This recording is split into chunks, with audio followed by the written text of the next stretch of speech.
All right. Thank you. Please let's take our seats. When Mr. S stood up and I saw it was him, I said to Mommy when he was talking that this man is called for this thing. He has a calling. I hope he's realizing and accepting it. He has a calling. It's not just a passion that he loves sex. He doesn't like sex. He's called for it. Yeah, he's called for it. I can tell you he has not read books on it, but the way he talks about sex, you hear it. There is a passion. There is a tone. Not just with you. When we are just husbands there talking, even in our husbands group, we have a husbands group. I don't know if you ladies have your own. We have a husbands group. We welcome all the newly married people. There is a way he writes a message. When I see this message, I mean, I can sense a calling. Look, I'm called for ministry. I know when people are called for things. So he's called for this area. It's his area. It's good to have married people tonight. Are you glad you came tonight?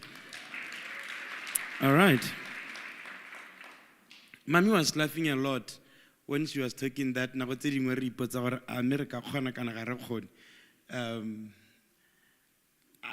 I wish we had discussed other things around sex after children. Is there something about that? Maybe I should ask any married man with children. You have children with your wife. I want 3 guys to come. You have children with your wife. This wife here. Obi, where are you going? Don't for Oh. Come, Mr. S. Come. I want these guys here. How is it? Great. Give them microphones. Have a microphone. Yeah. Mr. S. So, is there a difference before children and after children in sex? Yes. You know why I'm asking that? Because there are some of our guys here, they don't yet have children, right? Their wives have not yet given birth. Yeah, and some of the ones that are here are in courtship. They are getting married next month, the month after. Is there a difference? There's a big difference. Big? Very big. Okay. What's the difference there? What is happening? You know, before children, you have the freedom to do anything, anywhere, anytime, without having to be careful of that. Children are coming, can do it in the kitchen, you can do it in the bedroom.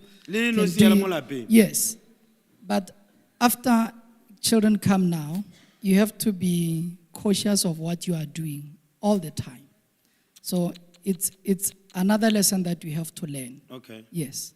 So when the kids are around, you have to be careful that they don't walk on you, finding you doing things. Yes, because they don't knock. They just Daddy, what are you doing? Where is this? And then, so, Kararakalo tell her. But now, we don't want to lock the door because if the kids need something, probably woke up at night or whatever, you want them to have access. But Mr. Sarimo says you should lock. Beyond the one of children walking in, I'm talking about you and your wife. General.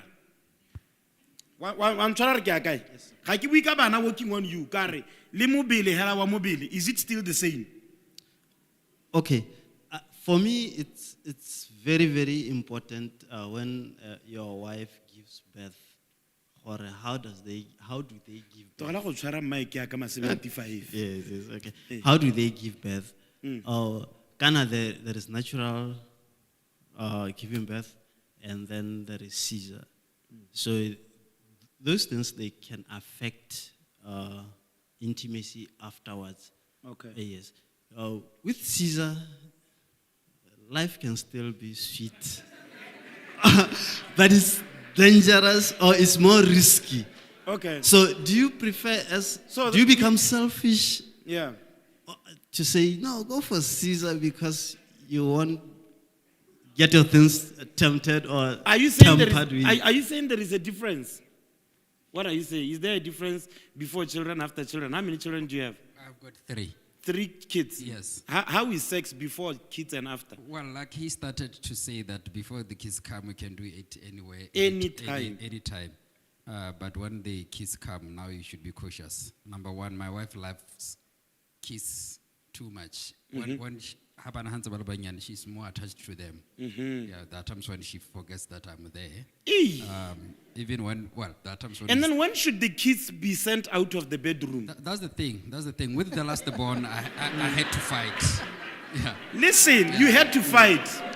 Yeah. Yeah. With the last one, I had to fight. Listen, you are fighting for what, sir? Yeah. For your rights? Yeah, we are staying with our mother-in-law. Yeah. She loves the boy. She wants to sleep with the boy, but the mother does not want to let go. So, but, well, there were times when we were in the middle of the thing, he will awake. Yeah. Yeah, because he was still In the young. same Yeah, bedroom, well, mustn't he was still young, but he will awake, and then you can imagine how things look like. Yeah. Well, the whole thing switches off. It's not Yes, nice. It's not Switches nice. off. That's number one. Number two, even with the body, like you are saying. Now, Okay. well, when we were married, she was slender and everything. I love And then the slender. body changed. And then the body changed. The body has changed. I had to live with that. Well, now Yeah. the body has changed. There are times when I tried just to imagine that, I wish that the body was still like back then, but things have changed. Okay. Because look, and that's what I really wanted, because the truth of the issues of love, more than what the Bible offers us, and the Bible doesn't give us some of these details. Yeah. We have to be intelligent around it. The other day I saw a video on TikTok, and they said, we teach purity in church, but we don't tell the young ladies that when they are ovulating, how corny they can get, but they have to live in purity. So we just preach be pure, but we don't tell them that the more they are growing, when it's that time of the month or before that time of the month, they have so much sexual desire, but they have to be pure. And we don't talk about these things. That's why I appreciate what you are talking about here. But I wish we could also address these other things. If a person, you were talking about a woman giving birth naturally, what changes? Okay. Naturally, obviously, their body parts, they change. Maybe they have to get stitches and all that stuff. Yeah. Thereafter, you have to be careful with them. And they can also be insecure because of that. Should I call some wives to come and talk to us? Because you went through it. Probably when your husband is not requiring sex as often, you are wondering, he's no longer having fun. Can I have 2 wives who have had children? You gentlemen, I think I'm done with you. Thank you for your contribution. I'm grateful. Thank you. Another wife. Okay, another wife is coming there. Another one is coming here. All right, 3 of you are enough. Come up here. Yeah, come up here. What if I come this side? Hey. When I am a aha. How many children? 2. There is a microphone. How many children? 2. You have 2. How old is your last born? She's almost 2 years. Almost 2 years. How many kids? 3. 3. How old is your last born? 6 months. 6 months. 2 boys. 2 kids. 2 boys. And the youngest is 3 years old. Okay. So, Luna, your personal experiences before and after. Is sex different? I'd say yes. Joelle? Yes, because when I was much more slender, I could move differently. Move. Yes. The modus operandi was flexible. We could try different things. It was good. Mobility was at an all-time high. And then it changed. And then it changed after having children, after having 2 C-sections. Sensitivity is not the same. So I don't feel as good as I used to during the deed. The reason why we are talking about these things is because some things need understanding. Yes. They just need you to understand and to know. Yes. And I thank God for her comment earlier. you are 40, in your 40s, 45, 50. Your sex drive may not be the same as it used to be, you know. Yeah. And after children also, some of you are thinking our sex life is not the same. You are expecting things to be when you were not yet with children. They may not be the same. And that's where the Bible comes and says, so shall a man leave his father and mother. We are mature. There comes levels like she was saying where wa thusa mo lapeng me se gore tota o teng but wa thusa because ke tshwantse gore ke thuse. I get it. Ha ke sa thuse go iwa kae. That's the thing. And so you avail yourself. And it takes understanding. You may be surprised that some of us, we never had those conversations after children. To say, is the sex still the same? Re tsweletse hela. A ko mpolelle ho ngwana. After 3 children. Shalom, family. Yeah, it changed. Before it's like what? Yes, it was spontaneous and everything, but then like when Zuri was, I think she was younger, the moment came upon us and we locked the door. So she came looking for us. Where are these people? Boom, boom, boom, boom. Mommy, open. So it's like now the neighbors' child is screaming, we had to unlock and the mood left. Hey, Mongo sorry ngwana kayo. Yeah, I heard Mr. Ramati Kantelare, the mood changes. Everything is messed up. Hey. Okay. So now personally, how now I had to train my kids was that they had to be independent in sleeping. There's a time, yes, they would sleep with us, but before 2, even before 1.5 years, they're already out in their bed, they're already in their room. What about, forget the children. What about the two of you, your sex? Were you enjoying better before children, after children? Is there a difference? She was saying the feeling, the this and that, like Mr. Sagarimon he said something earlier. Are there levels of insecurity on women? Now I'm a little bit bigger, or now I don't have flat tummy, or whatever. Do you guys go through those things? Yes. Because after we had our third one, I think I even asked him, have I changed? Why were you asking that? Because I would get insecure. Okay, if I'll just a background, there's a generation, especially in my age group, where more and more ladies are going for cesarean because of natural birth. All my kids, I gave natural birth. So it's not, most people are not doing cesarean because of medical issues, the child is breached. No. But they are protecting. They say they don't want to tamper with how the man is enjoying, that it prevents him from going out. So it's like a measure in place. But then I would tell the ladies it's actually a major, major operation. So it's layered. It's layered. Tell me about yours. Okay, with me, I think I'll start off with the issue of insecurities. But with me, it's different from other people because I'm married to a medical doctor.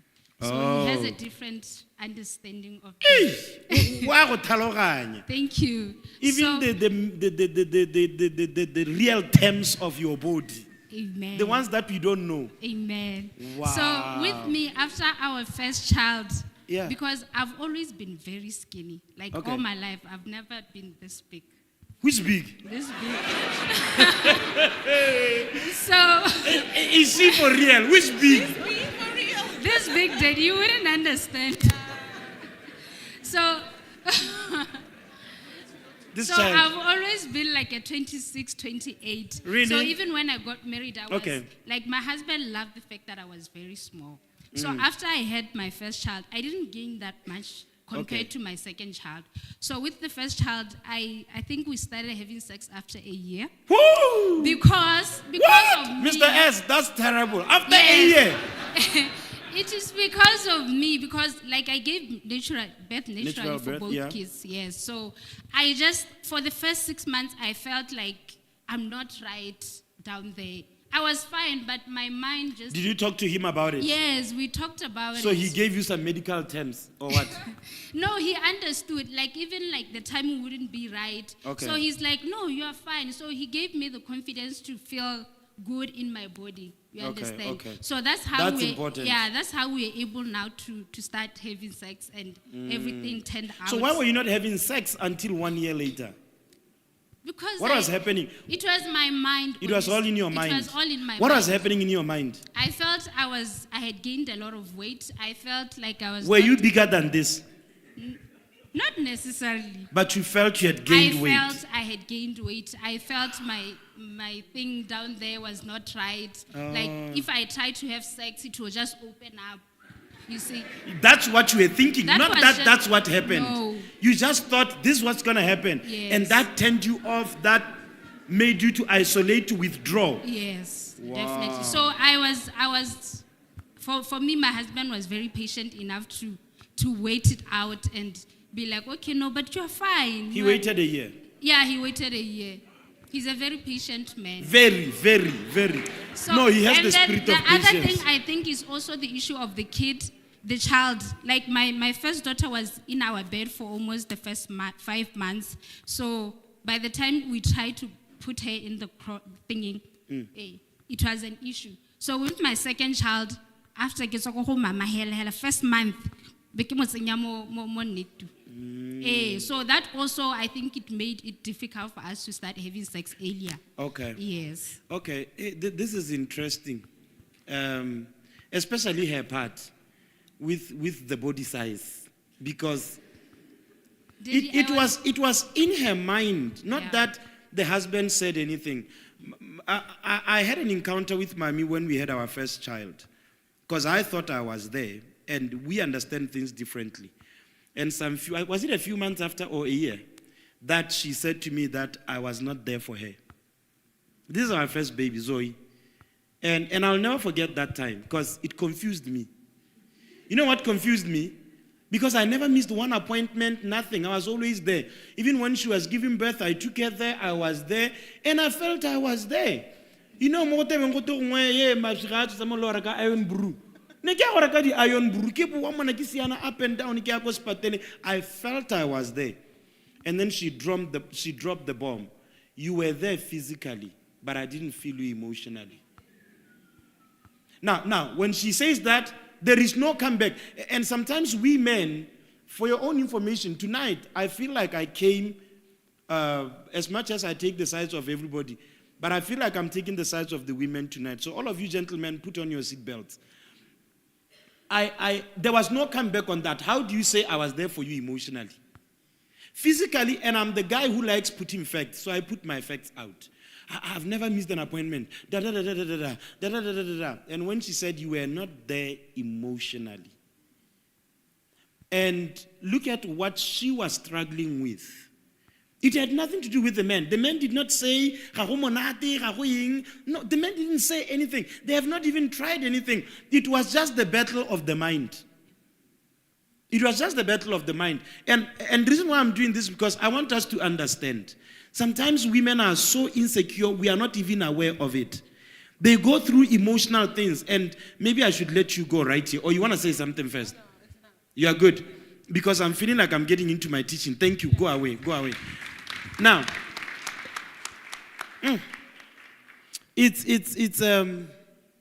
we will never be the same. Let's get that. No matter how much we are in touch with each other, we will never be the same. Men will never be women. Women will never be men. But the effort to understand another is what makes marriage. I may never be as emotional as a woman. She can never be as logical as I am. And I don't have to be like her, but I have to appreciate who she is and how she is made and make the effort to accommodate how she is. For example, if you find a woman crying or you are talking about something and then she just cries, if you are not an educated man, you will say, we can't have a mature conversation. We are just talking and you are crying. When you are ready to talk, let's talk. That's the most stupid thing a man can ever do. But this man is not even stupid. He is talking from his main point. As a man, when we are talking, she gets overwhelmed by her feelings or emotions, and then she cries. And at this point, I don't understand what is happening. I don't have to understand why she's crying. I just have to know that she's an emotional being. And anything can make it. Women cry when they are happy. They cry when they are sad. They cry when they don't know. They cry when they know. They are just made to cry. Ladies, just cry right now. Cry. Oh, okay, I'm joking. So, now, let me try to be fast on my teaching. I'm talking about the marital reset tonight. Decisions are what makes marriage. Decisions are what makes marriage. Marriages, people who are married have to understand, because I'll try to talk everything with parenting as well. We have to understand that life has evolved. The reason why a woman can feel funny, feel insecure, it may be because she's seeing other women out there and how good looking they are. Social media has helped a lot in life, and it has also helped a lot to destroy a lot of people.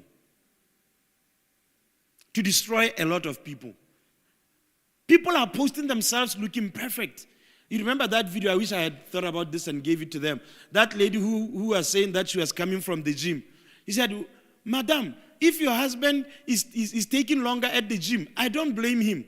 You know all those girls that are wearing this thing that separates the anyash into two. That thing, you just see it like that. He said, those girls will just be bending in front of you. They are there at the gym. I could not believe what I was seeing. We are seeing these things free of charge. You are laughing at the free of charge. The reason why he's laughing is because he's at the gym every day. He doesn't miss the gym.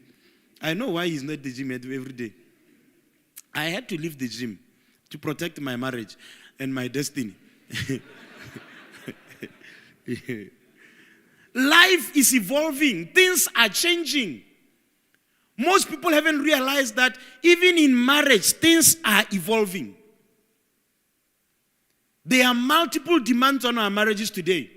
In the past, people back in the days would marry, divorce rates were very low. But now we have empowered women. Girl, take care of number one. We have women that have what men have. Education, economic power. So when we talk about the divorce rates were very low back in the days of our parents, be very careful about trying to extend that to mean that our parents understood marriage. Chances are they didn't. And because I'm married to this man, he's my economic deliverance agent. Where am I going? There was a stigma around divorce. If I am sent back home, most of the times it's on the woman that as if she did not make the marriage to work, no matter what could have happened, whether it was the problem or the issue with the man. So they did not stay, most of them, because the marriages were good or they were committed to marriage. Most of them, they didn't have any other source of income. The man was the one who was bringing in the money. And now you have women that are working, they earn more. You have women that are educated. You have women that can reason. And most of the times when men say they are disrespected is when reasoning is failing. It's not disrespect. It's when reasoning is failing. My wife, I want us to buy some bulls, and then the woman is asking relevant questions, which he may not have the answers. And when he doesn't have the answers, he feels that the wife is disrespectful. Good example. My wife deprives me sex. Really? Have you gotten to understand the body of a woman? Do you understand when she's in premenopause?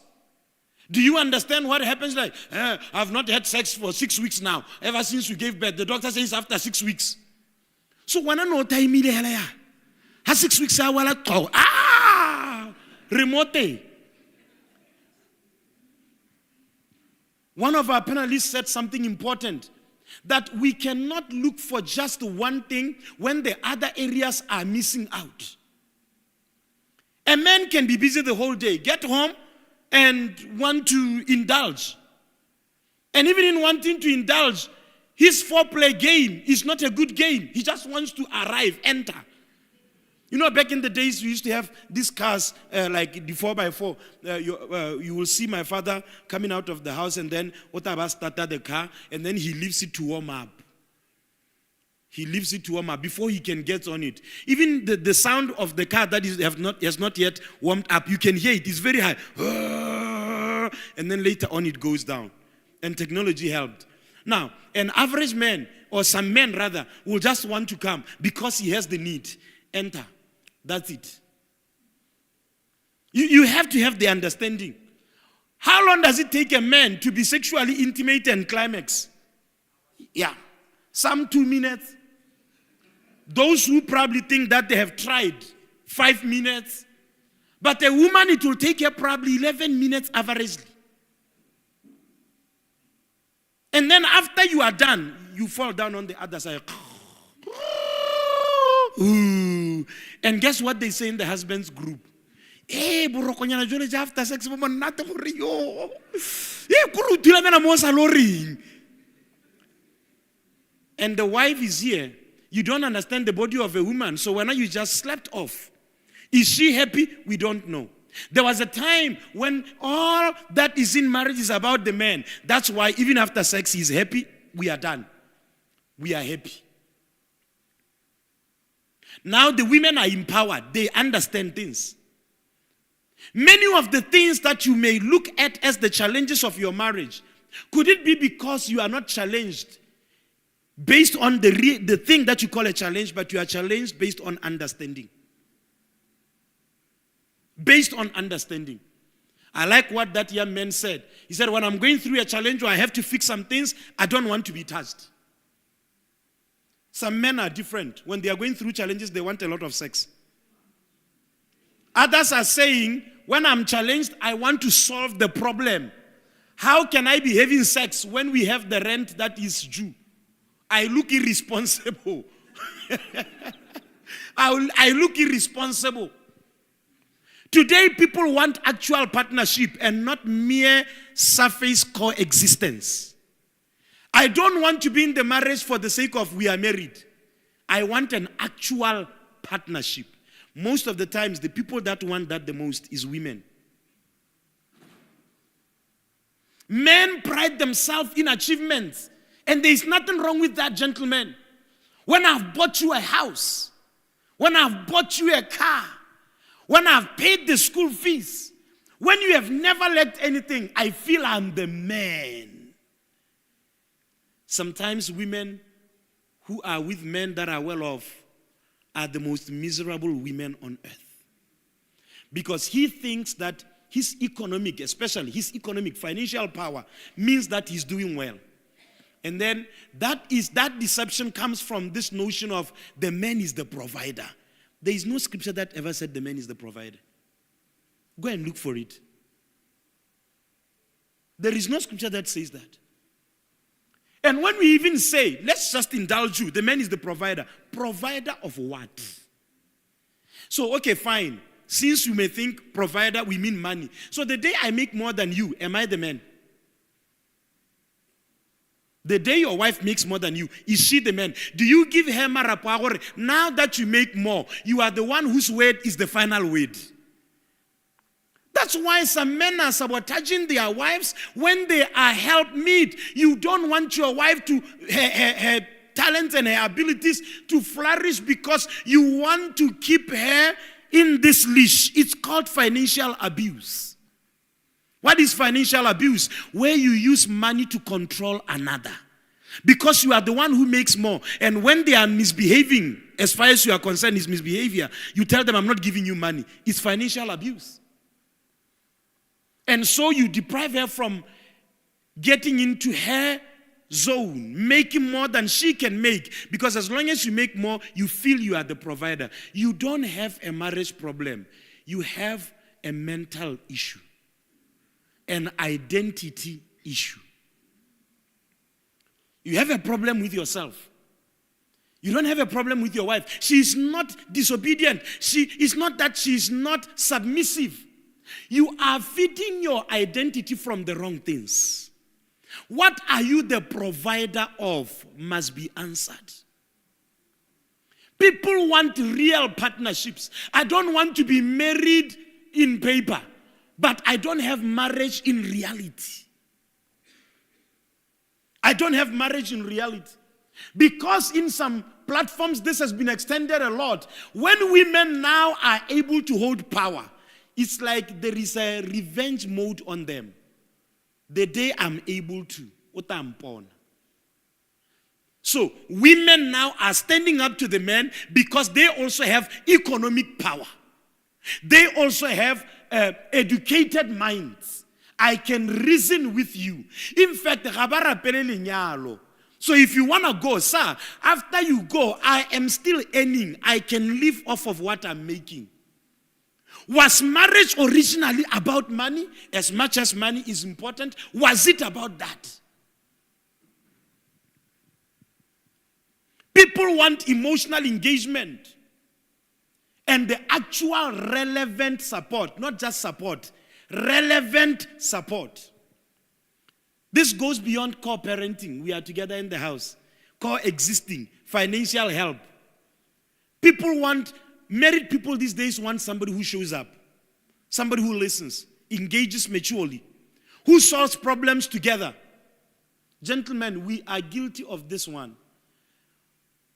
I'll now forget some years ago, 2017, we were to host Bishop T.D. Jakes. Around this time, we were busy in the preparations.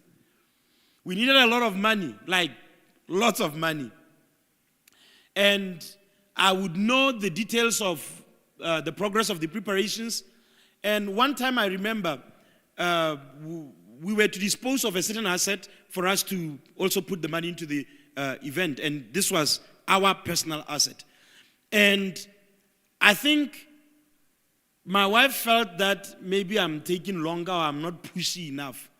And I was pushy, but maybe she didn't feel I was pushing enough. So one day she woke up and said, today I'm going to make this thing happen. I'm going to push these things. And then she woke up, took a bath and all of that. When she was about to leave the dressing area, she's passing where the bed is. She saw the man of God sleeping peacefully. Like, I'm not bothered. No, what I'm saying is what she said. If she forgot what she said, she preached it.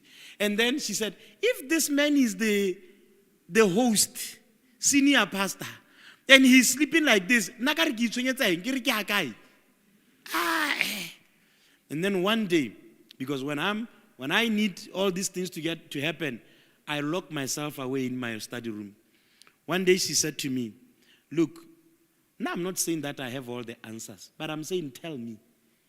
Maybe you are looking for money. Now when I'm praying to God, if he listens to me, but I should pray knowing what is happening. What was I thinking myself? I don't want to bother my wife. This is it's not a girl issue. It's a boy thing. It's a man thing. I don't know. Some of you think that you don't want to bother your wife and you are stressed with the things that she can solve very fast.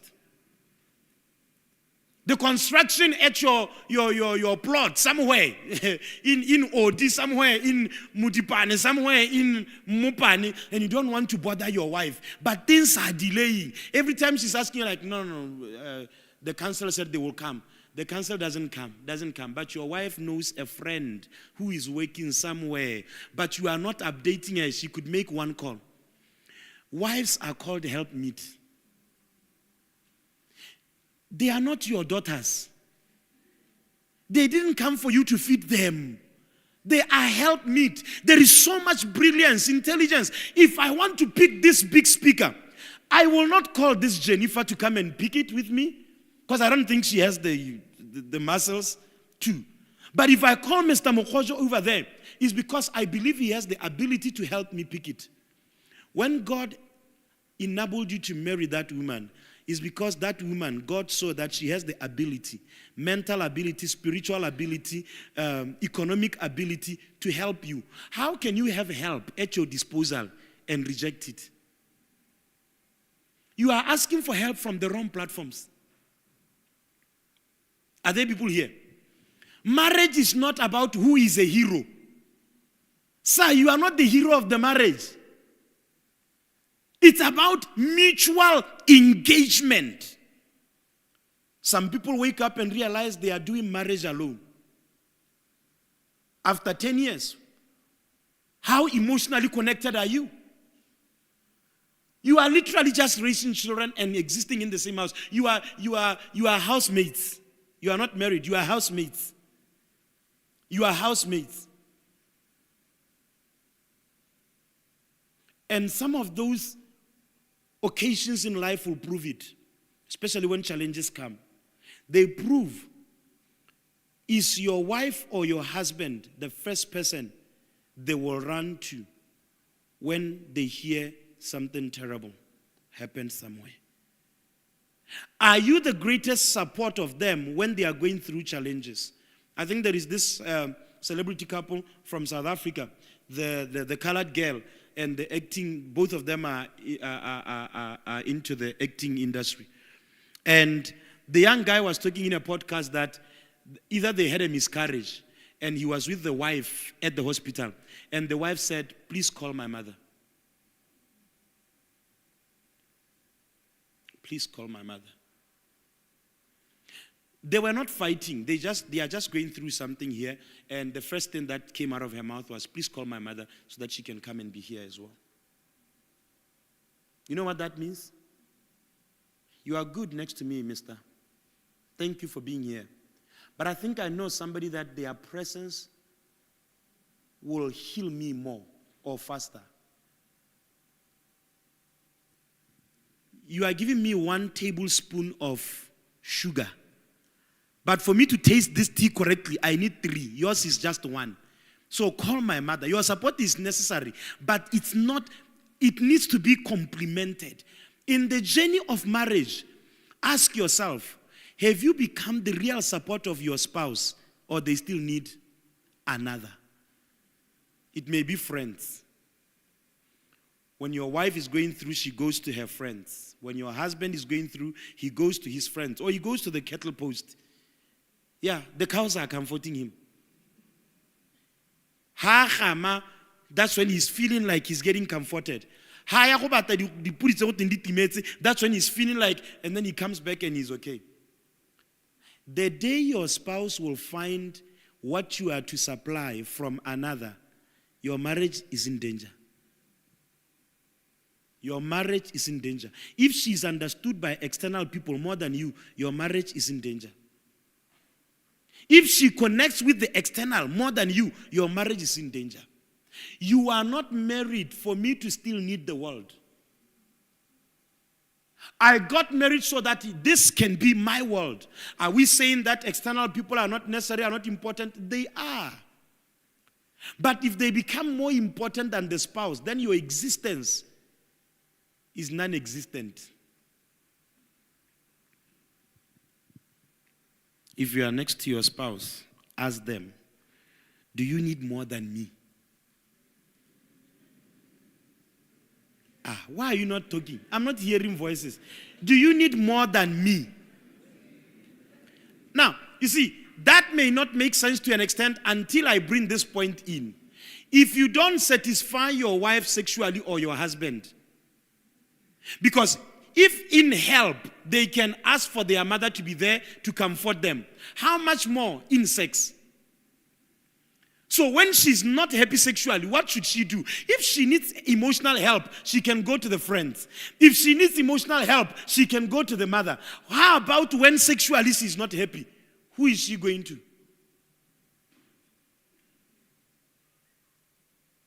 Oh no, I thank God that my mother-in-law is very supportive. She's always there for us. Okay. Will the mother-in-law handle the sexual needs?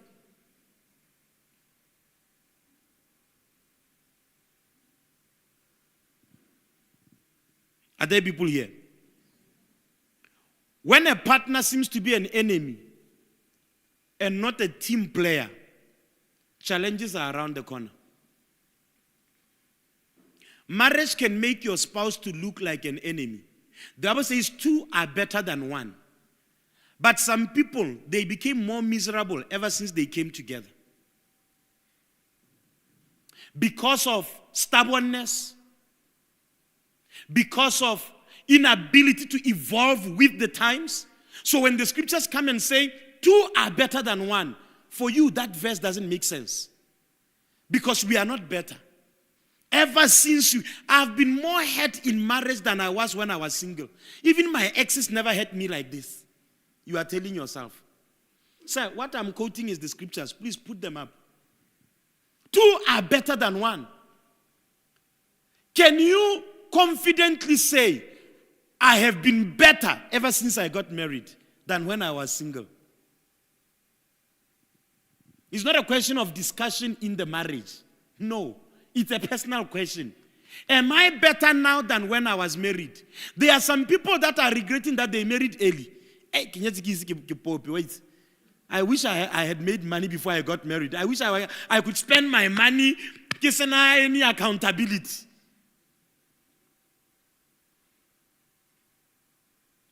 Two are better than one. The scriptures are true. But it is what you do with the two that decides whether you will be better than one or not.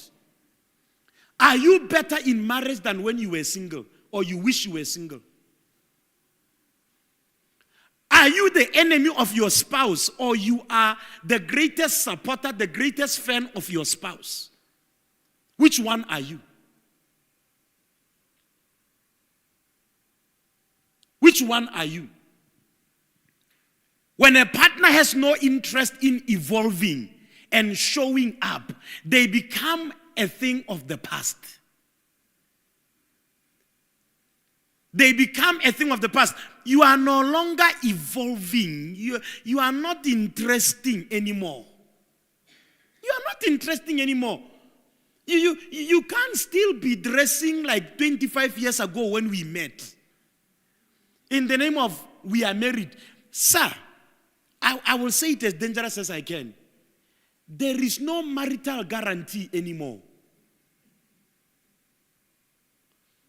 If you don't evolve with the times, principles are the same, but methods must change. Methods must change.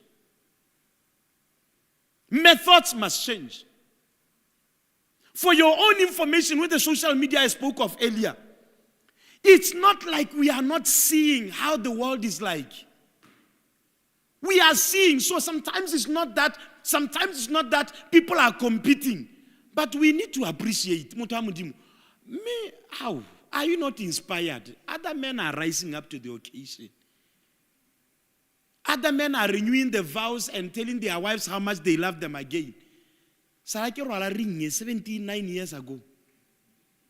Can I get a African mall every 2 years? You are not evolving. You think the interest of your husband died the day he got married to you? And he's not seeing the world out there? The Bible says, neither give place to the devil. Don't make me fantasize about someone because you are not willing to evolve. You are not willing to evolve. In the name of Namut Hampata, they must want me for me. I cannot be another. You cannot be another person, but put efforts. Put efforts. If some things in your marriage are even affecting the sex, they are affecting the sex. When last did you bath? We don't know. You come from 5-a-side, you know who from 5-a-side, you get home, you have sexual desires. If your sexual desire is real, go to the shower. After 5-a-side, you know upita kana Sunday soccer. And then about the hela mo dikuboya. How to go borwa mo khoma. How rarinya wa late. Kukupa counseling. What's the issue? My wife refuses me sex. There are other factors that leads to sex. Sex doesn't exist in isolation.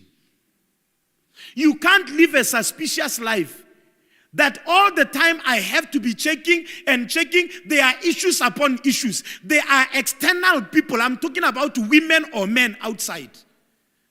And I always have to understand that people are lying for you. Can't do enough of all the husbands in the world. There are men either you are the cutest thing on earth, the most handsome. They are always suspicious things. And there are men who are always explaining themselves. Why can't you live a life that doesn't need explanation? Why can't you lead a life that doesn't need explanation? You have to explain where you were. No, and then the battery died. And then after that, I forgot the phone in the car when we went to play. And then when I forgot the phone in my friend's car after 5-a-side, and my other friend said I should. And then when you always have to explain.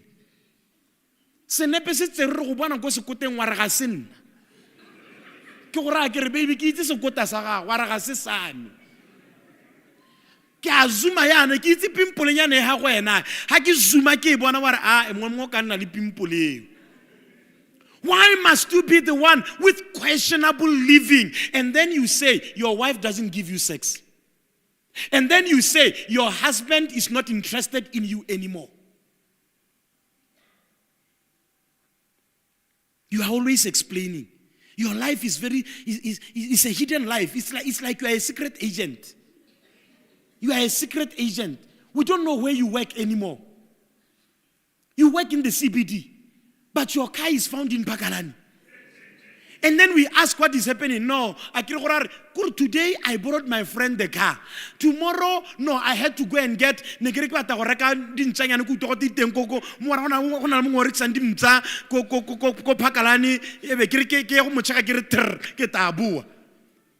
You are always explaining. And you wonder why things are the way they are.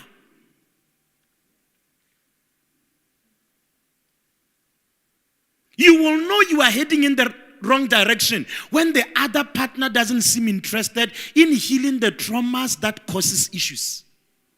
You are not interested. Let's talk about our sex life. You don't want to talk. Some of you gentlemen, in the name of we talk, we shout at the soccer pitches. We shout. We shout. When Arsenal scores against Man U, you shout, you shout. Why don't you shout sex and say, my wife, I want sex? The same way you are shouting, shout also. My wife, I want too much sex. Shout also. Men talk. They choose where to talk. Men are emotional. They choose which emotion to express. Anger. You chose to express anger. You didn't choose to express intimacy and love, but you chose anger. You chose where to talk at the soccer pitch. You chose where to talk. Talking about meaningless things at the barber shop. Not talking with your wife about the issue at hand. In the name of, no, I'm still handling. I'm still handling. No, I'm still handling. Can I ask this question to the married women? Have you ever asked your husband the question of let's talk? And he said, I'm still driving. And then you get home, and when you're about to talk, he said, no, let me just wind down or wind up, whichever one of the two. He's either winding down or up. And then later you said, let's talk, and you are saying that, oh, I'm still watching the news, and the conversation never happened. And then the more you ask about it, what are you called? A nagging wife. No, we'll talk later. Not now. No, when we are together and we say, let's talk, and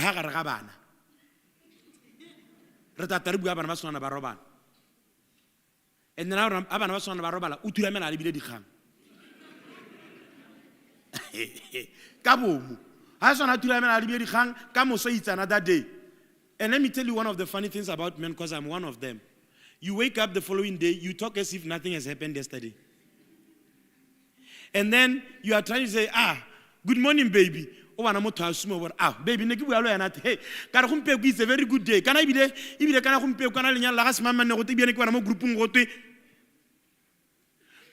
Women like harboring issues and they don't want to let go of stuff.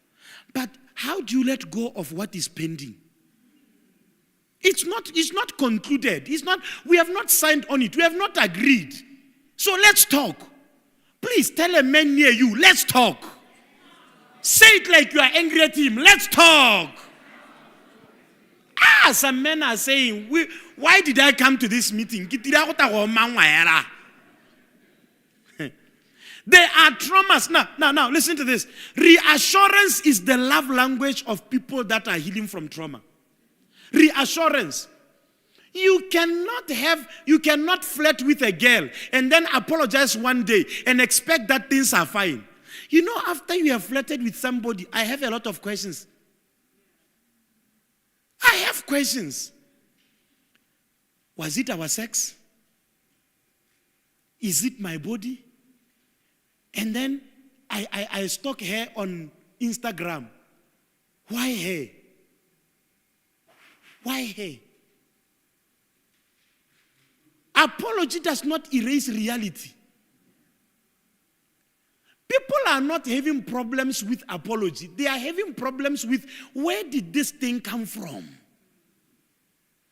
But you think because you said, I'm sorry, things should be, let's move forward. Let's move forward.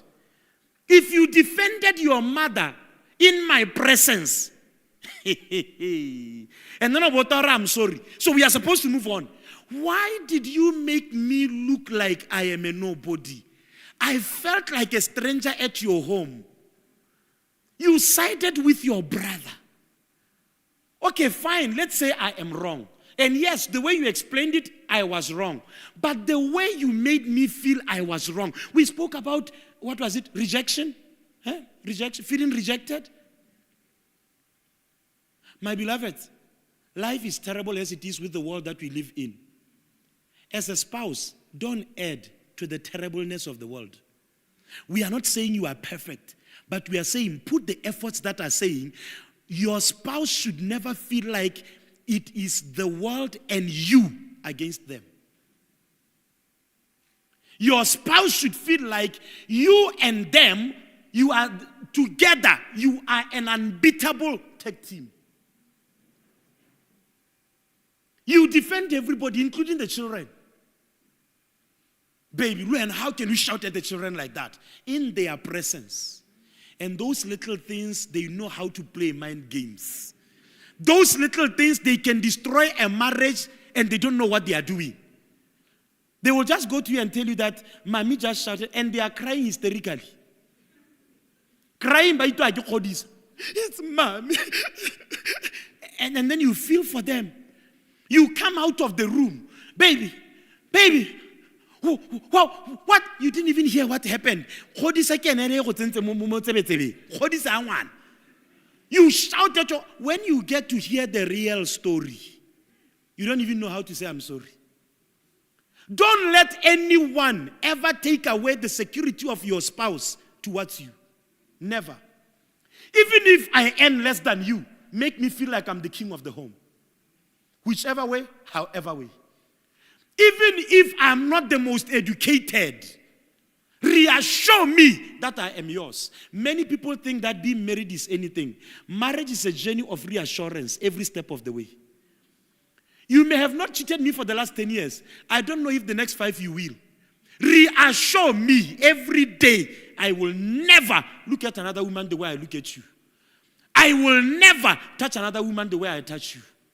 Marriage is a journey of reassurance. Like that, my son said, it's about trust. If I can feel that when I rata kwa more than me, I will defend myself. Can I bring this one here? If your dreams threaten your spouse, please put an eye on your dreams. There are some of you, gentlemen, you justify your workaholic self in the name of, I'm doing it for the family. You cheat your wife by your job. Your job is the other woman. Someone is like, how so? Sir, infidelity is not about another person. Infidelity is being fed from something that is not your spouse, which your spouse should feed you with. When you are angry with your wife, you go to the other woman. Who is the other woman? Your job. You have told yourself, enough for my dreams, no one can stand before me. Even your husband knows. If you were to get a scholarship abroad, you are gone. And not even a plan in place. He is asking you, baby, what are we going to do? Like my daughter was saying earlier. They came to me. They say, I'm going to school. You are going to school for what? This thing will need sex here. Where will it get it? Hey, Papi will need sex. A plan was put in place that a woman is in the middle of the semester, a man is going just to have sex. When she said that, I turned behind there. I told one of my daughters there say, that was an expensive sex. The one that you climb an aircraft to go and have. Very expensive sex. But you can see there is a plan in place that shows we agree. Some people want their dreams, no one will stand before them. I have an opportunity, I have an opportunity. No, but baby, what's the plan? The proof you are wrong is when you don't listen. You want to leave your job. Your husband is asking, what are we going to do? Because our equal income was, giving us something. And no, it's about me. It's about me. This is about me. About me. The moment you don't listen, chances are you are entering into error. There are no individual decisions in marriage. Every decision is affecting us. You see my beard? I used to keep a full beard. I can tell you. It's called our beard in marriage. It's our beard. You can't make such, this is the statement I had. You can't make such decisions that affect the marriage as if you are alone in them. But it's my hair. It's not your hair. It's our hair. It's our hair. I have a problem with all these things that, look, for the sake of fun, you can say this is my wife's car, this is my car. But,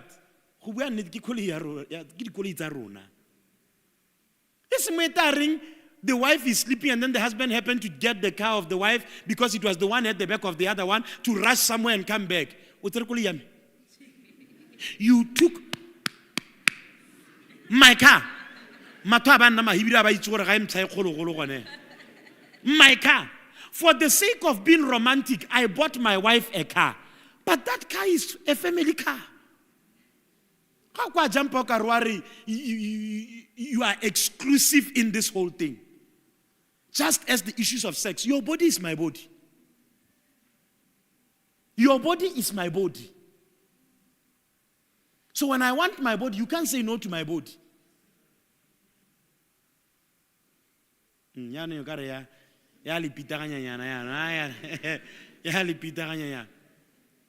don't make independent decisions when you are married. Some people, it's like they got into marriage for the vibes.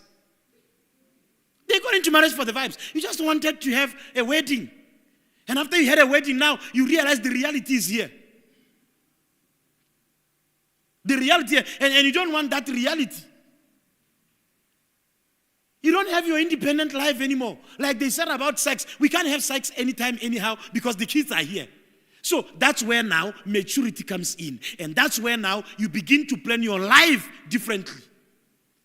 There is no day you will say, I'm tired of the children. You don't get tired of the children. It's a lifelong. You don't get tired of them. You make your decisions considering the children. All your plans, they must involve them. Whatever dreams you had before marriage, it is brought into the marriage. We consider together. Yes, as much as we should not be one-sided all the time, we are feeding only one person's dreams. But there must be an understanding. Why are we doing what we are doing? Like that young lady said, at the beginning, he was the one who was making all the money. And then later on, he financed my business. Now the business is the one that is making more money and helping us in the home. And even when he's making more money, when my wife was asking that question that, what if you had done this by yourself? Would you still give him? I was sitting there and I was like, she will never know. Because he's like, I came from zero. We were starting at zero. Now, I feel like I owe this man everything. You can never make independent decisions in marriage. That time is over.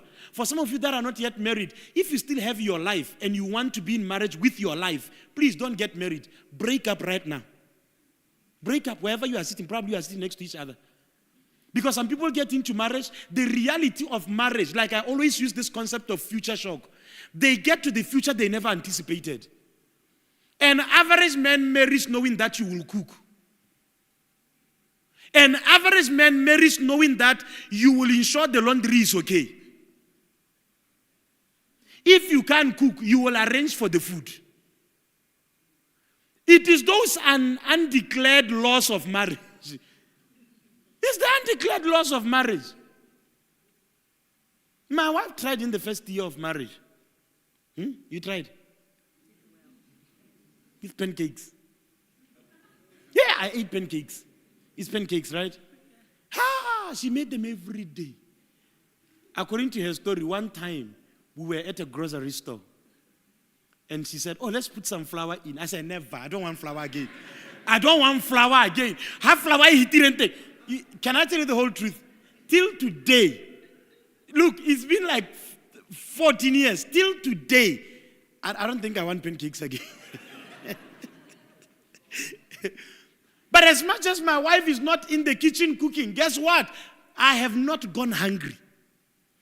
As much as she's not the one ironing, I have not gone around naked. Arrangements, I don't even know. How much she's paying the lady who's helping us, I don't know. What she says to her, I don't know. In fact, if I have any one oration, I don't tell our lady who's helping. I'll be telling my wife that this person, she's not ironing my shirt correctly. I'm making my wife to be the bad girl, the bad boss. She's the one that is telling the house helper. So the house helper likes me. Maybe she doesn't like her. Because when I meet her, hey, how are you? I'm fine.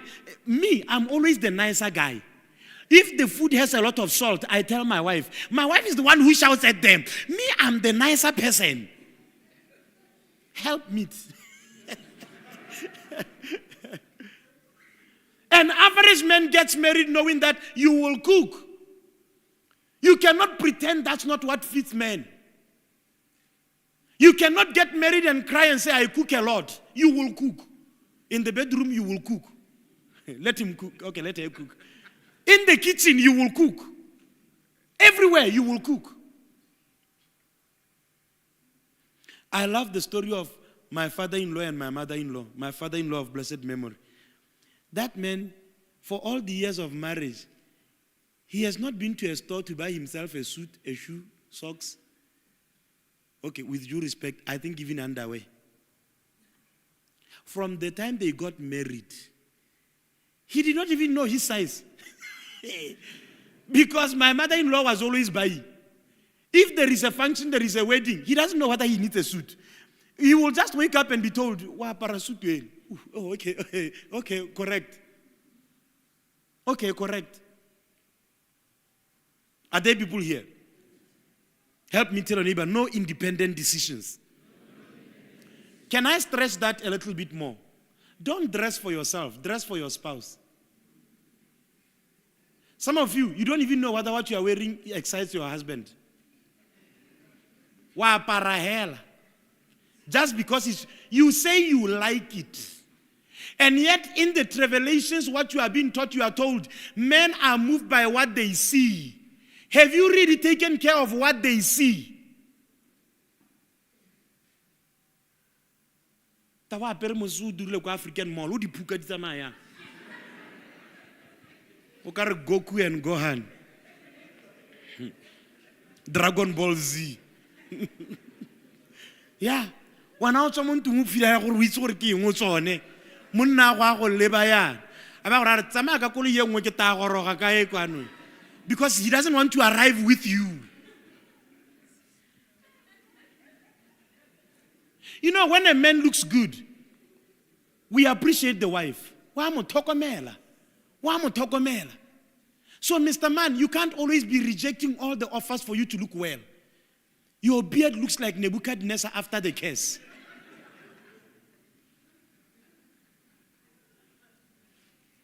When last did you cut your hair? Does your wife feel good when she's with you? Or we toboril? Give your person the dignity of being with you. Consistency also is a love language. That gives security. You are consistent. You are always there. You give me peace. You allow me to open up. How consistent are you? All these things that people are not mature, and what they do is they use issues to break consistency. They use issues to break consistency. Listen, do things that are going to help you to never go for long being angry. For example, you told yourself every Monday I give my wife flowers. and then she angers you on Friday. Next week, Monday, because you must buy the flowers and submit them. And when your wife sees you angry but still doing the thing that you committed yourself to, she will trust you more. When you told yourself, I give my husband the food, no child brings food for my husband. I'm talking about when you are at a certain level, not when you are eating at the dining table. Even when you are angry after a heated conversation, you still go get the food from the kitchen and bring it to him. The trust level goes high. The challenge comes here.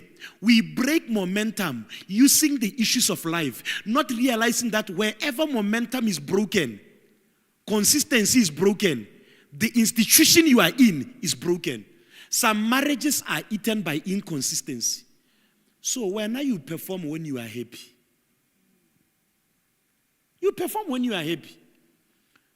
When you are not happy. That's why people cheat the day that they are having issues. It is the day you had a heated disagreement with your wife. One young girl comes. Smelling some stuff from Skins. What is Skins? When you grow up, you will know. She's smelling like that, and then you indulge because at that point you are angry. You are mad. You want to revenge. You know that even anger is called madness. To show you that anger is not correct. If anger is called madness, it means anger means mental instability.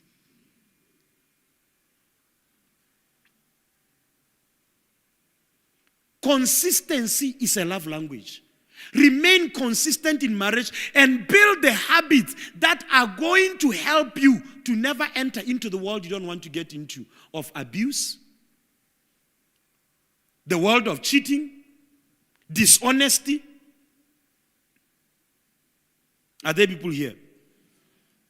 Okay, some of you say, I thought we are coming to church. Let me open a scripture. Mark chapter 3 verse 25. The Bible says, a house that is divided against itself, it cannot stand. It cannot stand. Fight division with everything. Mental division. Division of dreams. You know, sometimes people say we are different. Your difference should not be the reason you are going different directions. If indeed you understand you are different, understanding difference brings tolerance, brings ability to work with you because I know what you are different with me in. Look, not every couple has the same thing. Some people think compatibility means that we like the same things, we do things the same way. Okay, I thank God for this couple. They both support Liverpool. May God be with the both of you. They are my rivals. But chances are, you will be surprised. This woman started supporting Liverpool because of the men. It's a community of property. Community of support. Sometimes, I'll never forget one time we got home. It was after a Wednesday service. Manchester City was playing. Then we sat down. They were to bring me the food. And then they bring the food. Mommy was the one shouting, look at the way these boys are playing. One of the girls was saying, Mommy, here is the food. No, you are giving me the food. Can't you see that these people, how can they just pass the ball to the goalkeeper like that? I was surprised that she took it emotionally like that day. She just asked at the beginning, which one are we? She didn't know our colors. I told her. Now she said, how can they be passing the ball like this? That my daughter said, okay, we are also supporting. Which one are we supporting? Community of support. A house divided against itself cannot stand. Be careful of pulling different directions in marriage. Agreement is the key of success in marriage. If any two, the Bible will say, shall agree, as on touching anything on earth, it shall be done by our Father in heaven. Where there is division, there can never be progress. They can never be. They can never be. And in having agreement, please don't shy away from difficult conversations. Avoiding conversations doesn't solve them. It doesn't. If you are seeing that your husband is growing, testosterone levels are low, the man is not standing up as he used to stand, ask. Let I try la lapi. Hormotamudim, Halemi sind, la kutsupe. Where am I on Netsuruaya? Ask. You know, sometimes when men do their medical tests, they don't even do them with their wives. And then after the doctor tells him something, he wants to sort it. And in his mind, I don't want to bother my wife. I don't want to bother my wife. Engage in difficult conversations in respectful ways. Most of the times, difficult conversations, they come when we are already in the heat of something. It is when we are talking about probably one child did something and we are talking. That's when you are like, hey, akere lwana ga nko ntshwara. Ga nko ntshwara ke le la bohelo da uno ntshwere re ira sepehela. Go mo jarateng ya kera gona la ele thobalano. So, this woman, she has been starved sexually. She never talked about it. Have you ever had those moments where you discuss one thing, but the in-between and the end topic is different from the one we started with? We started talking about your dreams. You want to go and do your master's degree or PhD. And I was talking about money. For the kind of me, we are paying for the school fees of the children. Maybe we can prepare ourselves. I can prioritize. I can prioritize. I can learn sex. Can how you to make learn wa khorota hell. Ya no ngitswa ha etsene go sexing. I get after ya sex gore wa khorota. I can le ra go na khorota mo stilong. Wa utora re etsana go lapeng ra go khorota mo stilong yano. Ra go khorota mo stilong o tshwana le rrago. Bona gore le go school fees, it has gone to sex. It has now gone to batsadi o tshwana le rrago wa khorota hela ka bona mmagolo yana a thola a lwetse le rrago wa utora ya no nya go sele yano. And we are talking about paying for your master's degree. That's why the Bible says so shall a man leave his father and mother. Marriage is for the mature. If you are not mature, please grow up. You can't be fighting like a girlfriend when you are a wife. You can't be fighting like a boyfriend when you are a husband. The way you bring up issues of the past, it shows that your ability to process, to close files is very low. Close that case. The person was prosecuted, sent to jail. Close the case. But here you are still bringing it up. It was in the first year of our marriage. Who we are 30 years in marriage. I will never forget. I will never. After 29 years, you still cry over the issue of 29 years ago. Please, if it is still an issue, let's deal with things, difficult conversations, agree, heal, and move forward. Bon, I will say this as hard as I can. Our environment where we come from in this Botswana is a pretentious environment. People can be at the bank if you are not privileged to be blessed and you have a private manager and all of those things. You now at the queue. You will be seeing the teller on the phone talking things that are so personal. Everyone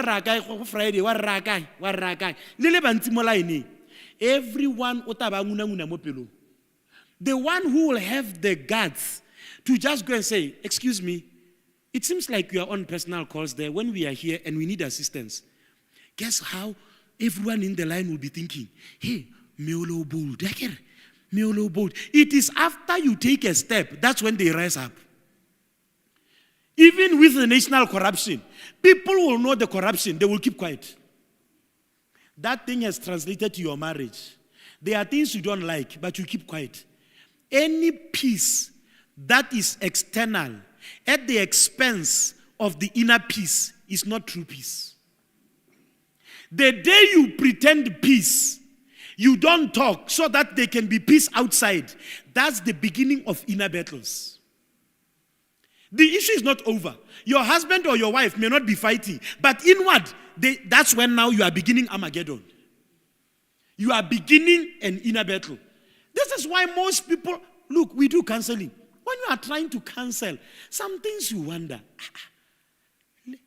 So you people have been keeping this thing after 25 years. So that thing was not sorted. You are still talking about the day that he looked at one girl when you were with him. From that day, you are still wounded. You cry like it happened this morning. But you never talked about it. Look at your partner. If you are with your partner, let me stand here too. Look at your partner. Look at your partner. Say, partner, is there anything you are keeping from me? Is there anything, madam? You have to. Yes. Are you enjoying the sex? It's a question that must be answered. People don't like saying, are you enjoying the sex? The day your wife is asking you, am I attractive? Don't think it's a question of, oh, baby. Let me tell you how you all answer. Oh. Oraya. Oh. Hey, you know where that question is coming from? It's coming from 4 months of insecurity. 4 months of looking at oneself on the mirror, holding the love handles and wondering, are they loving enough? Looking at the behind, but after 4 months, she gathers the courage. Am I still sexy? One of the word, oh. Yeah. Let me tell you, what I just said right now is the reality of most marriages here, if not all. If not all. When that woman sees, what are these things you see on the cellulite? She sees all of those. Honest conversation. And please, in marriage, grow up and be willing to hear hard truths. There are some of you, when you are having sex, your wife is thinking you are dying because the way you are breathing. She pretends that she has arrived. Because the way you are breathing is like you are having a heart attack. And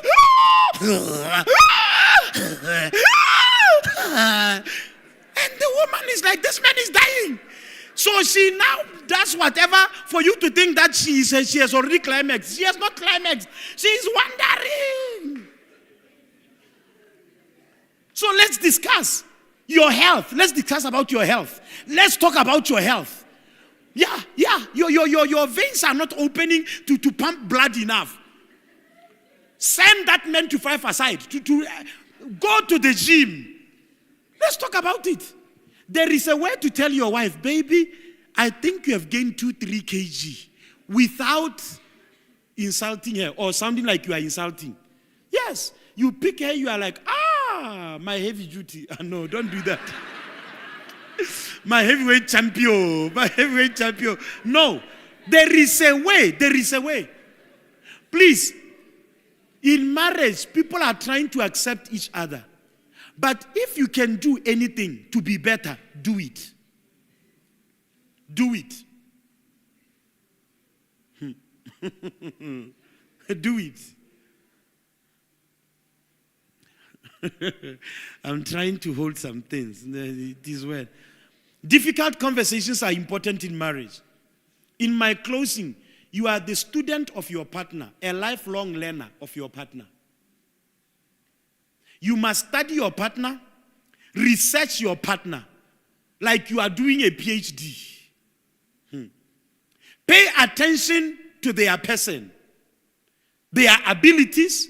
Recognize any change in behavior. You can even spot it. Know what gets your partner. Know what irritates them. Know how to move them from a distracted mind. For you to initiate sex with your partner and they are not responding, you are not wise. You should know, I know when I move to this dimension, she will not resist. He will not resist. I never realized it. Back in the days when you used to do FIFA nights, will come and play FIFA overnight here in the church. Sometimes when some of my guys will say they don't have visa, I wondered. I say, you are not smart. You are not smart. If you know that you are playing FIFA on Friday, by Monday, you drop something in the account. You drop 3,000. Baby, this is yours. By Wednesday, you take her out for lunch. By the time you ask, while she's eating oxtail, and say, baby, oh, the guys were saying that they want to play. I was thinking that I should go, but I was just thinking, these guys, they play all the time now. At this time, you have already told them I'm coming. You must know how to work your magic. Nobody just says no. Everyone has a soft spot in their heart. If you can't hit the soft spot, you are a fool. With capital letter F. Know how to read the mood of your partner. All this thing that you are saying your wife is saying no to you for sex. You should have seen it the moment you arrived home from work. That today is not the day. Because there is a way that she's behaving that you know today she just needs rest. But because you are selfish, it's your needs first. You cannot even recognize that your wife is feeling somehow. You cannot even recognize that your husband is distracted. You just come with an issue. The children are going for a trip. They are supposed to pay 10,000. Not now. Not now. You should have read the mood based on what has been happening. Now you look like an enemy. You are piling up on the issues I'm handling right now. Your partner should be your university. You study them. You know them. If I ask you right now, maybe I should ask, I'm going to pick randomly a number of people. I will pick you randomly. Prepare the microphones for me. I'm going to pick randomly. Yeah, don't pray I don't come to you. I will pick. I'm starting from, there are 3 sections. I want 3 people. I will pick from here, and from there. I want 3 people. Come. Yes. Come. Let me pick here. Let me pick here. Let me pick here. Temba. Hita. Let me pick this side. You know that I'm coming for you now. Come. Give them microphones. Come here. Have you ever heard of something called temperament? Yes, sir. You know. Is this microphone on? I don't know how to put it on. Aha, it's on. Have you ever heard of temperament? Yes, sir. Hey, give her volume. She's not your wife. Give her volume. Have you ever heard of temperament? Yes, sir. Okay. Have you ever heard of temperament? Yes, sir. Eh? Yes, sir. Yes, sir. Mr. Man? I have, sir. You have? Yes, praise Jesus. Learned spouses. They know about temperament, right? Which one is your wife's temperament? Yeah. Which one is your husband's temperament? I don't know. Which one is your wife's temperament? I haven't discovered. You haven't discovered. You are with an individual. To be with them a lifelong. You don't even know what their temperament is. Maybe this person is sanguine. Maybe this person is choleric. Maybe their temperament says they are pushy. They are go-getters. When they they start something, they don't give up fast. And then their weakness of this temperament is this. So you are crying over the things you should have known. What is the weakness of the temperament of your spouse? Please, just Google temperament, weakness, whatever. They will just bring all the 4 of them with the weakness and everything and put it up on the screen. Because now you are crying, my husband doesn't talk. You should have known this is his temperament. His temperament doesn't talk. His temperament deals with issues like this. So you want peace in marriage that you don't understand where it's coming from. You have not studied your spouse. I just wanted to put you on the spot. Thank you very much. Hallelujah. Clap hands for them. Find the temperaments. Just Google temperaments and then go to pictures, images. Put any picture. Put it up. Which temperament are you? Somebody shout your own. Let me hear. Eh? Which one are you, sir? You don't know what a temperament is. Do you know which one you are? Do you know temperament? You know which one you are? Do you know you don't? Yes or no? No, thank you. Which one are you? You are a pusher. Which one are you? Eh? Yes, which one are you? You don't know what that is. Okay? You have never heard of temperament in your life. Madam, you are sanguine. Here are the temperaments. There is sanguine, there is phlegmatic, there is choleric, there is melancholic. Okay? Can you see their different attributes? Choleric, they are active, optimistic, impulsive, changeable, excitable, aggressive, relentless, and touchy. Melancholic, moody, anxious, rigid, sober, pessimistic, reserved. So if your husband is melancholic, he is reserved. When you are the life of the party, all the time you have to push him. Let's go, baby, let's go. All the time, let's go, Mutwame, let's go. What's go functioning? Meet my husband. This is my husband, the man of my youth. And then he's the poised guy. Hello, sir. Yeah. The kind that after 30 minutes, his social batteries are dead. And he begins to look around. Where can I escape to? Are there people here that are prone to canceling meetings last minute even after you agreed? And you even make an excuse that doesn't exist. They told you, let's meet up on Friday. You're like, yeah, we can go out and for drinks. 30 minutes before, you send a message. Hey, something came up. You are lying. Nothing came up. It's your temperament that came up. I'm telling you, if your spouse is phlegmatic, they are calm, even-tempered, reliable, controlled, peaceful, thoughtful, careful, passive. Sanguine, leadership, carefree, lively. And you are that one. Yay! She said she's the one, Charlie. She's that one, lively. You know, there are people that can be talking with people that they have met for the first time and it's like they know each other forever. I think this is our Shalom. Shalom, our daughter. The other day we were in a shopping mall. So we are on the other side of the shopping mall. And Zoe wanted to use the bathroom. So I tell her, the bathrooms are on the other side. So I'm thinking, this is Zoe. She's a teenager. She can manage to go there. Zoe came back. She left and then she came back.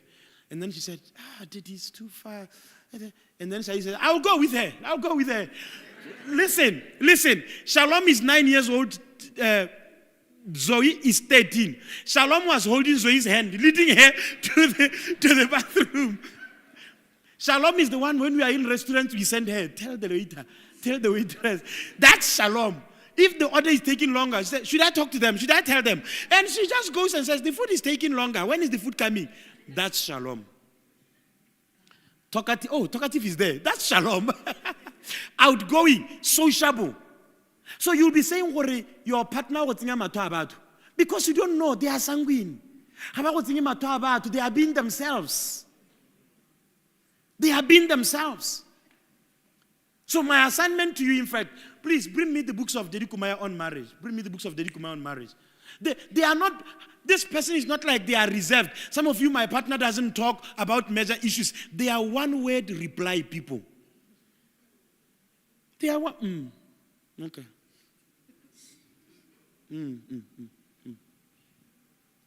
They will say, they are rude. One taloganya me. Also now we are 10 minutes. One taloganya. After 10 minutes, all you say is because you are expecting them to reply like you. Kamo kakatiba. Mo kakatiba di paragrafu ona li di pigelwana all manner. And then he just says Like even that reply is not convincing enough that they got you. But because you don't understand what their temperament is, you are thinking they didn't get you. Let me bring this one. There are some of you at school, maybe especially at tertiary. When you get to the lecture theater, you want to listen to the lecturer lecturing. You don't take notes.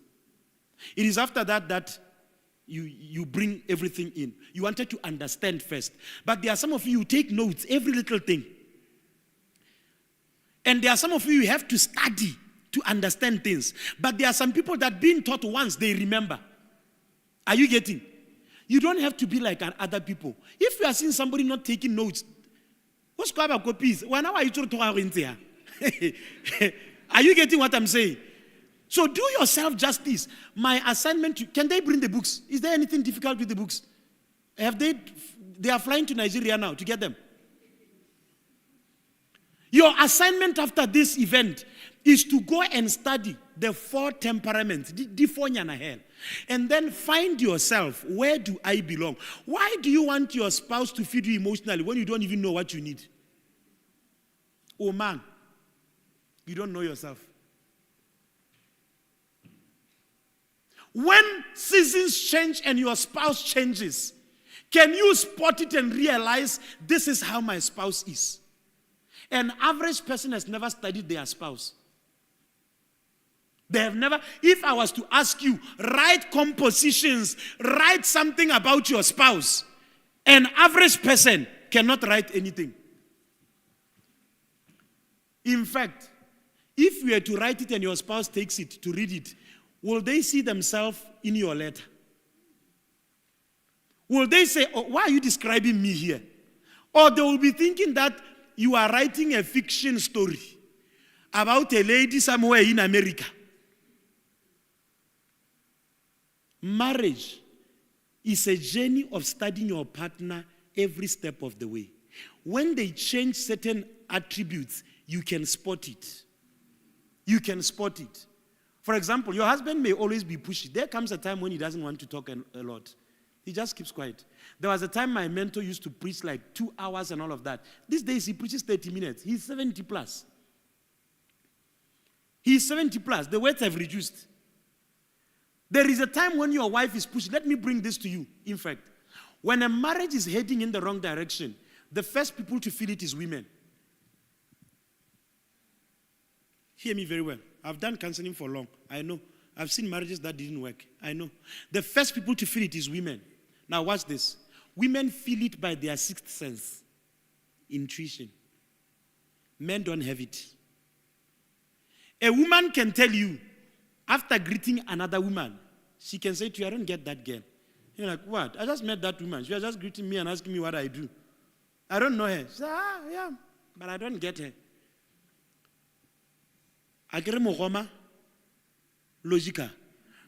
Women don't have facts, research, but they have intuition. 99% of the time, they are correct. But because they don't have something to support it, that's what makes them to lose the conversation. They don't need to support it with facts. It's an attribute that God gave them. The first person to feel the marriage, a woman can just tell you that, I don't feel like we are connecting anymore. Guess what the man will say? Oh, baby, I agree we just came even from the vacation now. We were playing in Bahamas. Oh, baby, I agree we were. And then you know what happens when that happens? She starts thinking, maybe I'm overreacting. Maybe there is nothing. And then what is she doing? She leaves it. But what the man failed to realize is that the woman could sense there is a crack in the wall. There has not been any danger in the marriage, but there is a crack. But because she doesn't have the facts, the crack is ignored. When now the wall is about to fall down, guess what the man does? He wants to hold it that it doesn't fall. And he feels funny to call the wife because it will be like, I told you so. In the case of third parties, if a woman says, I don't get that girl. There's nothing, baby. And then that girl got your business card, you are going to work something, and then before you know it, something develops. Now, you can't tell your wife, hey, Kana Okari, baby, I'm sorry I was flirting with one girl. Because you know she will say, I told you that time. An average man here can tell you of a day their wife told them about something. You were about to buy a piece of land and your wife said, it's in a good location, but I don't know. And then I buy dismiss. You buy the land only to find that you are the seventh buyer. Gentlemen, when God said he's making a helpmeet, hey, he meant it. Most of your problems come from ignoring the helper. And her help, like my wife once preached, only 2 individuals in the Bible are regarded as the help from God, the Holy Spirit and the woman. The Holy Spirit doesn't need facts. He picks from a platform that is invisible. But because men are logical, they want logic. They want substantiate with facts and books and research. Let me tell you, I'm telling you about me. Because I've read and I read 8 books a month. If my wife back in the day, she wants to say something, what do I say? One of the things I used to do is to be quoting authors in the conversation. No, according to Miles Monroe. According to Monroe, 2012. According to Monroe, 2012. Monroe said, let me tell you, you can win a conversation with your spouse and lose the marriage.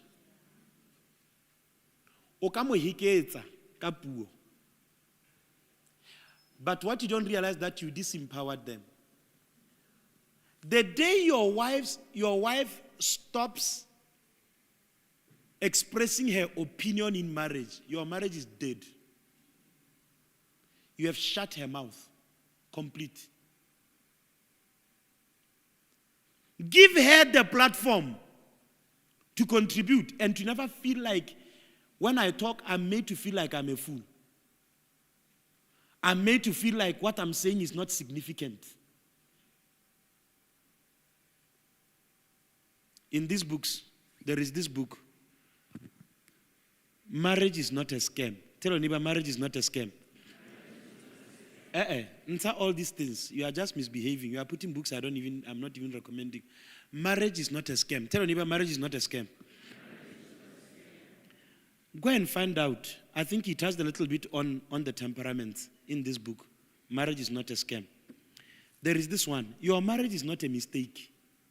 They are very small. You can finish them between here and your house. Instead of having sex, understand first and have good sex. There is this one. Marriage in the 21st century. We have all these books available. Even Hitch-Free Marriage is available. Now watch this. You want to be an expert in your career. You sharpen your skills. An average person doesn't read on marriage, but they want to have a good marriage. It will never happen. You are one statement away, one book away from changing your marriage. You are one statement away from changing your marriage. If you read any of these books and still your marriage is not working, read again. If you keep reading and you are still fighting, read again. There will be a moment when you read, your eyes will open. It is some people read for the sake of, I've read so many books. We don't read to compile how many books we have read. We read to understand and practice. Till today, I read this book. Immediately I got it in Nigeria. I finished it before I arrived in Joburg from Nigeria. I finished it. I still read it again. And I'm still reading it. Anything you approach with common sense, you will never have extraordinary results. Show me how much you read on marriage. I will show you how your marriage will be like. Your problems are not too much. You are ignorant. You are ignorant. Sir, you don't need marriage counseling. If you know what is in the books, you don't need marriage counseling. Marriage counseling must just be to supplement the knowledge you have. To bring your empty head on marriage to an office will not change a thing. Will not change a thing. Go and read. You don't need to read together. Each of you should read and see for yourself Gore gate mosadi a ire yang, monna a ire yang. Some things you are reading today, which you probably may be overlooking or passing through, it will be the situation of 3 months from now or 6 months from now. You can't read a book and put it away and say, I've read it. Some books must be the things that, they must be like manuals that you go over all the time, every time, all the time, every time. Are there people here? To reset your marriage, reset your knowledge. A partner you don't study, you will not enjoy. Even their abilities may go unnoticed. You don't realize that the quietness of your spouse is an asset. But you are angry that when we talk, I want you to reply. The day I am fire, don't be petrol. The day I am petrol, don't be fire. Your wife's quietness is what quietens the marriage and brings peace. But you want her to fight at your level, that we shout the same way. If two spenders are married, you will never have anything in the house. Ever.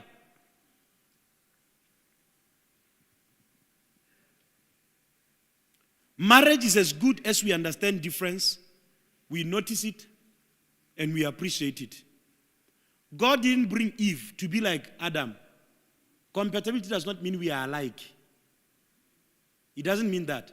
Compatibility simply means that in our differences, we have learned to work together effectively.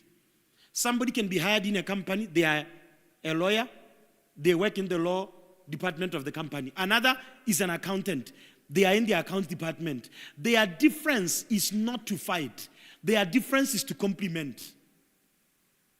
Their difference is to complement. Oh, I get Chandler Mosadi, well done. You are not supposed to be like them.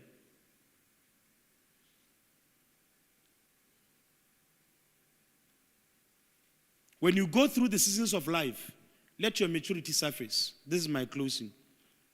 I said this earlier. You can't always be acting like a crazy girlfriend or boyfriend when you are supposed to be a wife or a husband. And please, let me say this with a strong voice. Appreciate that you are married. Stop living like a spinster or a bachelor. Stop living like a spinster or a bachelor. Responsibilities of marriage are real. Approach them with open hands, an open heart, and handle them. Accept the mandate of marriage. For some of you, being the Christians you are and the platforms that you have given you, don't take dignity away from your marriages. Don't take dignity away from your marriages. I always say it this way. Our offices, my office, is like the kitchen of the restaurant. Your life out there is the sitting area of the restaurant.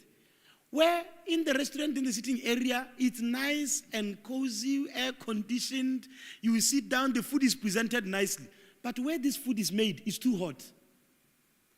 That's where we created this platform that when your marriage is going through challenges, it is here. By the time we have cooked you and you go out to the world, you look presentable. When you take your car for servicing, they take it, they strip it, they hang it up, they tell you go away. Because by the time you look at your car, it doesn't look like, you won't like it. They remove the doors, go away. But by the time they remove it from the garage, the performance will be correct. Don't disgrace yourself. Some of you, it's on social media. Sometimes when you see your status, we know that you are talking to your husband. Hey, the men of today are not loyal. Which men? Which men? And then you give your life to someone and they disrespect you. Who are you talking about? If you are talking to your husband, talk privately. Rebatona, sex is not performed in public. So shouldn't every other important thing of marriage. My mother, my father has never heard me coming and say, my wife has, have we had issues? Many, plenty, maybe more than all of you. But maturity knows how to be discreet. In front of children, you shout at each other. You are a fool. You are a fool. In front of the children. You think those kids are not seeing? They may be 7 years old, 9 years old. They are seeing. You are immature. You are immature. You involve third parties that they can't even help you. You are telling friends that will be siding with you, hey, Cho, me can't not from the beginning. And then tomorrow when you forgive, the friends have not forgiven. The friends have not forgiven. Some of you, your friends are not friends. They are just colleagues. They are just colleagues. I can tell you how many people will know of our issues in marriage in this life. They are not more than 3 in this life. They are not more than 3. My spiritual father is one of them.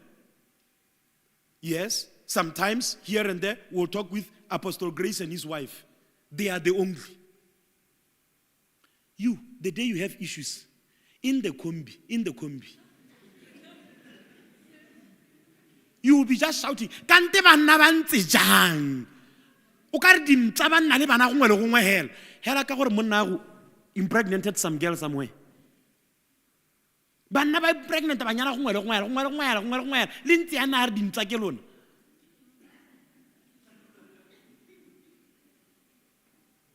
Give yourself some dignity. Some people don't need to hear the stories of your life. That's why it becomes important for you to have platforms and places where you vent out, and you will be loved for who you are. You will be appreciated, accepted, and there will be that sense of, privacy. This will not be mentioned anywhere. It's between you and us. Sir, with such kind of platforms, even infidelity will be solved. Trusted platforms, sir. Trusted platforms. I have often given you this story of a gentleman, white gentleman, Caucasian. He was a pastor. His wife, they were preparing for a conference. Everyone was busy. One young man who was new in the church just took note of the Mamuruti and said, Madam, is everything fine? Can I get you coffee? It's one of the reasons I don't like coffee. Anyway, I'm sorry. I don't mean that way. So he got coffee for the pastor's wife. And then they started talking and was asking, are you okay? So I didn't think anybody recognized. I'm tired, da. Within 2 weeks, they had more sex than they ever had it with the husband in marriage. And then the woman said, this is not right. Let me stop it. By the time she stopped it, she was pregnant. She called an abortion clinic to order for, in America you can order, they send you the tablets, you drink. Right when they asked for the credit card details, her heart, her conscience came up. And then she hung up the phone. And eventually she gathered the strength to tell the husband. Or this is what happened. A 2-week affair. That man said, the moment the wife said that, he took a drive and said, I'm going to embarrass this woman. I will tell everyone what she did. I will drag her name that nobody will ever want to relate with her. All our friends, church members, everyone. He was hurt. Please, let me pause it there. When you are hurt, you behave like a crazy person. You better know where to go when you are hurt. Because in the place of being hurt, you can even commit errors that are deadly. Whether it is suicide, whether it is cheating, whether it is doing something that is so crazy, you use the money of the house, the savings, all manner. In his head driving, he called one of his friends. I thought I should let you know. This woman, she's so evil. The guy said, where are you now? He told him. And he said, just park on the side.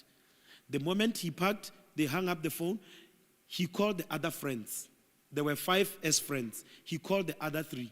And he told them, let's meet at such and such a place on the road. They went there. When they got there, they set him down. You are not going to embarrass your wife. Together, we will sort this thing out. They calmed him. They cooled him down. And he cooled down. Over a period of time, they stood with him. The woman did not even commit abortion. They took him through counseling and they stood with him until this man eventually even said from his mouth, I accepted the child as mine. You know how life is very tricky. Corey, you are pregnant and you are wishing the child should look like you as the woman. That boy came looking like the father.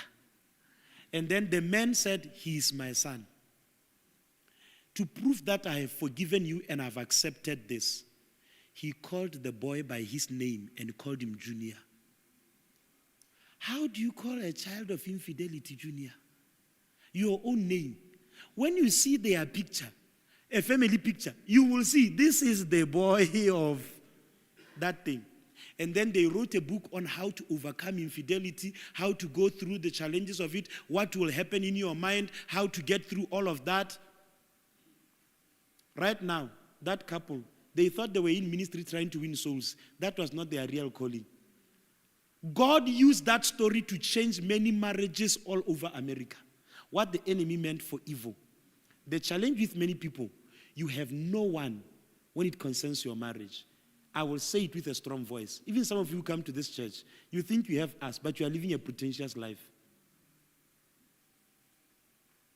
You fight. You pin your wife against the wall. And then oh baby, concealer.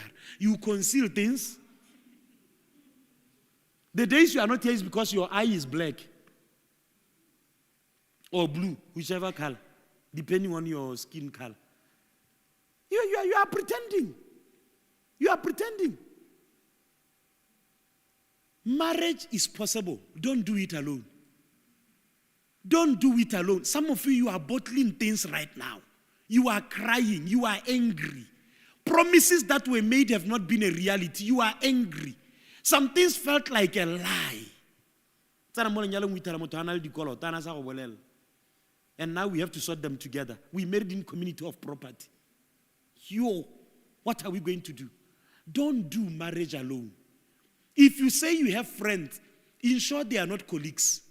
They are people who believe in marriage like you, who will never allow you to make crazy decisions that are against marriage. If your friends can talk about concubines with you, they are wrong friends. They are wrong friends. There is nothing that can be forgiven. There is no marriage that can be solved.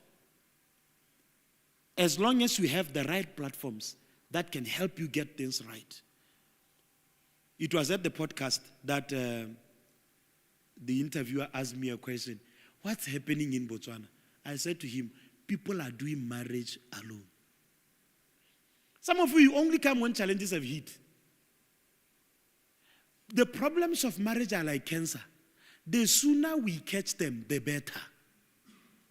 Please don't let them go too far. Because by the time you come, there may not be anything remaining to solve. Make counseling your friend. Counseling is not for their problems. Counseling means we are checking on ourselves and how we are doing. You can think you are on the right path. I thank God for the question First Lady asked Mamuruti earlier. Is it that your husband allows you to do what you can with your money, or you are the one who brings more? What a question to get you thinking. So after this meeting, she's going to ask Mutamudim, and then he will say, no, my wife, no.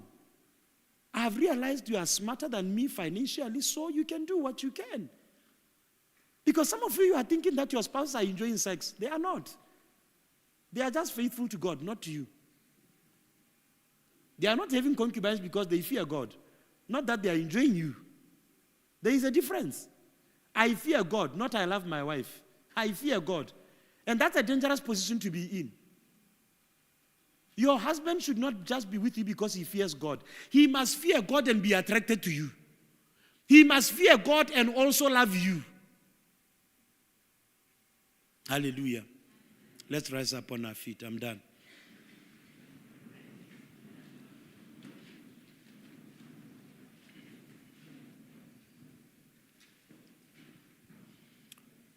I will say this also to us, ladies and gentlemen. Learn how to feed yourself. And don't expect your marriage to feed you always. Okay? Mental issues are a reality. Learn how to feed yourself. And not just expect your marriage to feed you always. Learn how to love yourself and not expect your spouse to be the one loving you, feeding you with love. Is somebody hearing? You are an individual before you are a couple. Take care of yourself more than, should I even say more than, even as your spouse is taking care of you. It must be personal choices. Some things that you have made up your mind on, I will never lay hands on my wife, no matter what she can do. It's a personal choice. And then you work on your emotional intelligence. Sir, people who beat their spouses, they may have never thought they would do that in their life. Nobody grows up saying, you didn't marry her to beat her. But when the emotions overwhelm you and you have not prepared yourself, built yourself over a period of time, you will do the unthinkable. The statements of always my wife and I, my husband and I, there must be things that are you. I am not loyal because my wife is loyal. I am loyal because I've made up my mind. Me as an individual, I will never, ever cheat. That's it. I am not loyal because she's loyal. This reciprocation attitude of this world, where is it coming from? Marriage is a world of givers. I give you peace. You shout, I give you peace. You insult, I honor you. Because I told myself I will never disrespect somebody I married. And for your own information, they will provoke you. Life will put you in a corner where you will be saying, you know what? I don't care. Let me just do it. Let me just do it. It will be that moment where for 3 weeks you are having issues with your wife. There will be a girl from the pits of hell who has been sent from America to come and check your company here. And she came at the right time. The way she respects you, she has even coined a nickname for you. Hey, mister, can I bring you coffee? I'm going to the coffee shop. Hey, mister. She compliments your tie. I like your tie. I like your beard. How about you have never been told these things in your marriage? You will sleep with an American, she lives here with a child. You are not aware. 10 years later, when you are running for parliamentary office, a child will come who looks exactly like you, photocopy. Please, your wife doesn't owe you, your husband doesn't owe you your wholeness. You owe it to yourself. And when you are whole as an individual, that's your contribution to the marriage. You only bring what you have and who you are. If you are not whole, you can't bring wholeness to the marriage. You will be intimidated by everything. You will be blowing up at everything. Any little situation, you self-sabotage. You say you are a Christian, you are a married man. When your wife has not done some things well, you go on a drinking spree. You come home drunk. Your wife doesn't know where you are. Your wife does something you don't like. You threaten her. You come close to her. You hit the wall behind her. She's afraid of you these days. You are no longer the peace and the security that she thought she will find in you. Your husband is more respected outside than in the home. He is a hero outside there, in the workplace. But at home, he's a boy. And you wonder why he works late all the time. Because that place is the place where he is recognized. Here, he is not recognized. Don't take anything for granted. Don't be entitled. That your wife gives you sex should not make you entitled that, yeah, she has to. Be appreciative. Your wife ensures there is food. Don't say, thank you, Jesus. Jesus is in heaven. He's not in the kitchen. Your husband ensures things are okay in the house. The only time you talk is for the mistakes that he has made. Have you ever said, thank you, my husband, for all you have done? Thank you for giving me the dignity of being a married woman. Thank you for staying with me all these years. I thank God for what our marriage and family leaders got us to do on the WhatsApp group. Appreciate your spouse. Appreciate your spouse. We just take it for granted. You ate, you have never been hungry, but the only time you have a mouth. I wish we could shout appreciation as we shout displeasure. Praise the Lord. There are some of you in this meeting. You are letaleletswe. Go bokete. I may even ask that we cut the live broadcast if you are broadcasting.